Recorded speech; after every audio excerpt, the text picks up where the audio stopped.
Hello everyone and welcome back to the GSMC Fantasy Sports Podcast, brought to you as always by the GSMC Sports Network.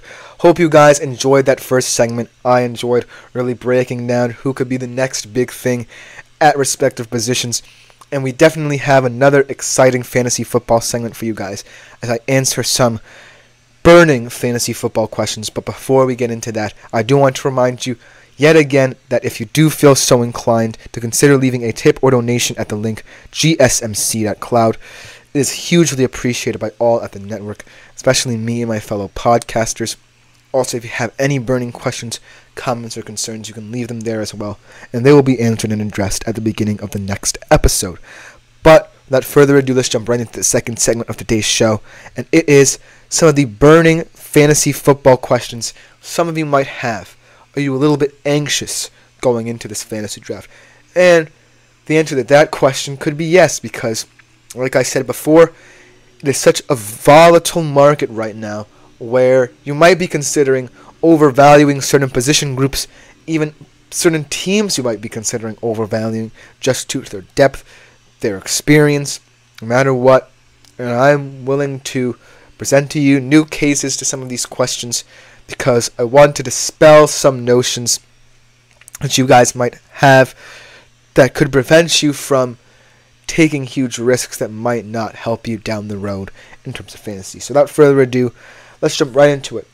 And let's start off with a very important question, because, like I said before in the previous segment, this market, while right now is not the most pivotal, it certainly will be a couple years down the road. And you definitely want to start considering this question in the back of your mind over the next couple of years to really help you understand this market. And that is, which backfields, which team's backfield specifically, should you be looking at? And right now, there are a lot of high-end running backs right now. You look at the McCaffreys of the world. You look at the Saquons who just made a big money move of the world. And you say, those are the guys who I'm going to have at the top end of my board. But I'm willing to say that there's going to be more value. I'm looking at teams that are currently slept on, like the Steelers. A lot of people say that their depth really is kind of iffy because Najee Harris has kind of had a down year, and Jaylen Warren, he had spurts of brilliance but hasn't really sustained it thus far. But I'm really looking out for that team. And then the Falcons, obviously, with Arthur Smith gone, how will Bijan Robinson be more implemented into this offense? Will Tyler Algier get more of that bell cow role, kind of that guy who gets you that 3 yards in a cloud of dust kind of feel to it? And then a team like the Denver Broncos, I feel like Javonte Williams is highly undervalued in terms of fantasy. And don't sleep on Jaleel McLaughlin either. He's a very explosive guy in the open field. Should get a lot of yards after carry.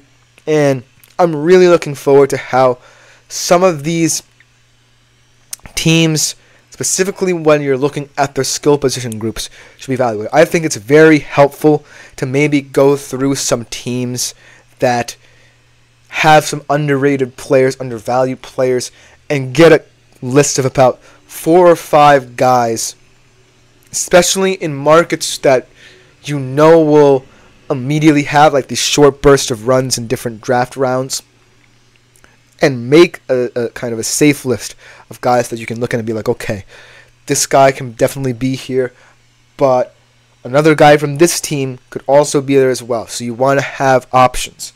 So don't throw all your eggs into one basket. Don't go down swinging, missing on a big guy like a McCaffrey or Barkley, because you're definitely going to find value later in rounds, especially at the running back market. For now, I'm warning you, the running back market is going to get very hectic in years to come.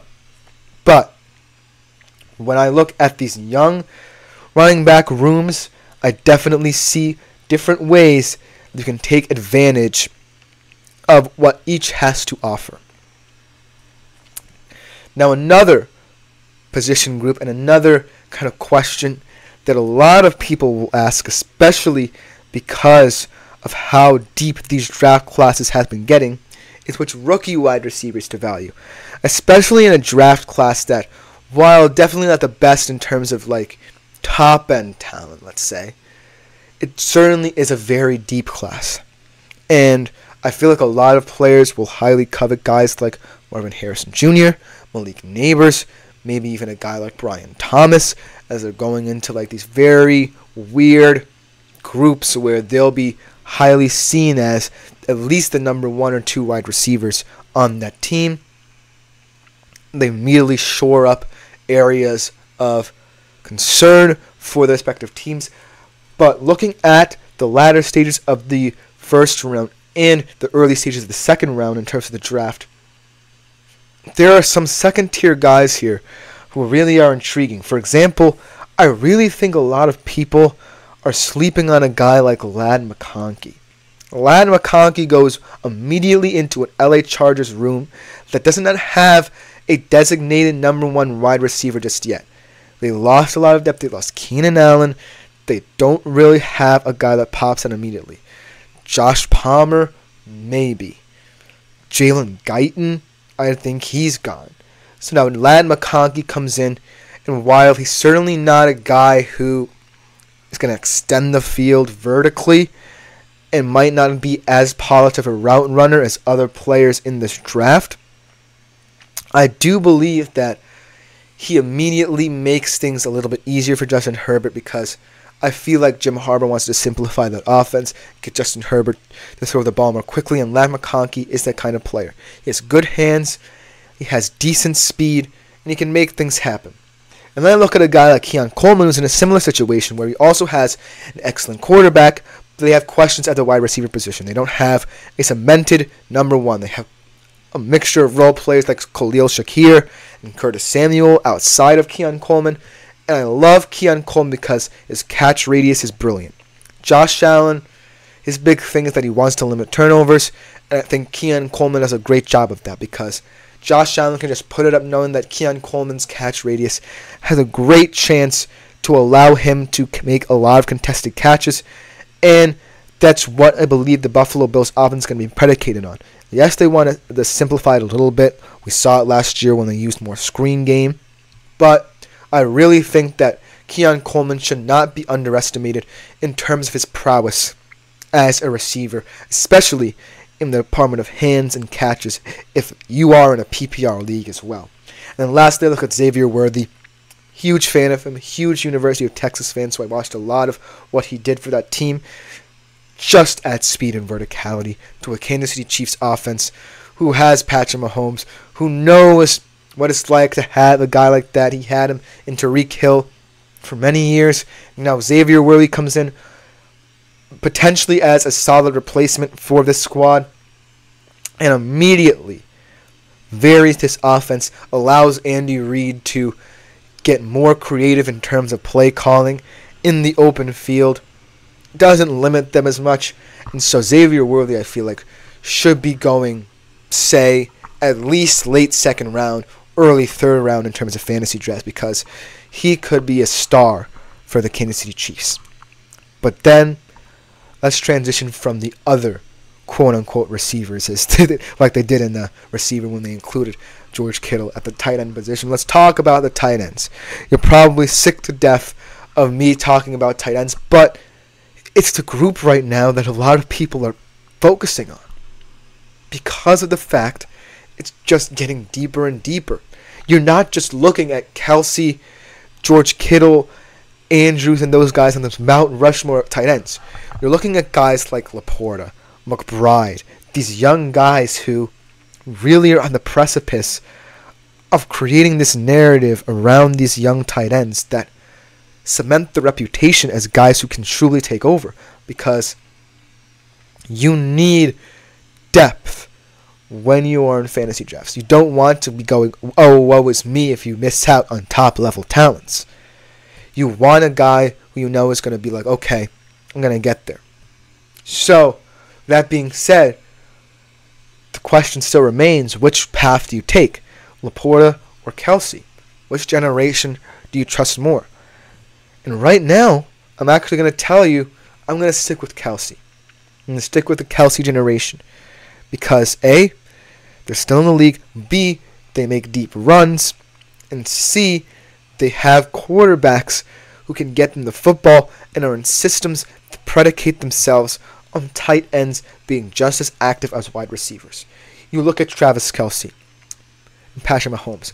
Last season, yes, his production was down, but he still was one of the go-to target for the Kansas City Chiefs. You look at Lamar Jackson. Yes, he's getting better wide receivers, but Mark Andrews remains his top target until he gets injured. A lot of injury concerns around him, but that was in the playoffs, and he's a fantastic regular season tight end. Then you look at a guy like George Kittle. We've seen a lot of it if you've seen receiver. He gets a lot of attention from the San Francisco 49ers offense as well. When I look at the tight end position right now, do I really believe that Sam Laporta is going to sustain tight end 1 status, especially when it was not one of the best tight end 1 seasons by a fantasy tight end? No. I think that there are going to be better options down the line. And Sam Laporta is in an offense that really is starting to come into its own. And I don't necessarily think he's going to be the focal point for much longer. Yes, he's still important, but you have guys like Amon-Ra St. Brown on that offense. You have Jahmyr Gibbs. You have a solid backfield depth. And so Sam Laporta, I feel like, might regress a little bit. And so that's why I'm sticking with Kelce, at least for 1 or 2 more years. And then the last question, I'll be very brief here. Don't jump for a QB. Especially now that there's a huge crop of good, solid rookie quarterback, the Caleb Williams, Jaden Daniels, maybe Drake May. Don't jump for one. When to make your move, make it in the 5th or 6th round. You don't need me to tell you that because obviously you wait for your QBs. But you can wait a little bit longer, I feel like, this year. Because you don't have to panic. You know who's going to go early. And you know that there's depth of the position either way. So don't panic at the QB position. It's a volatile market. It's going to change. But as of now, you can still wait a little bit to pounce on your QB of choice. But that should just about do it for this segment. Coming next, we go to the fantasy rushing conundrum. Which 5 teams should be looking at in terms of who can contribute to your fantasy team's rushing production success? You don't want to miss this segment. We'll be right back.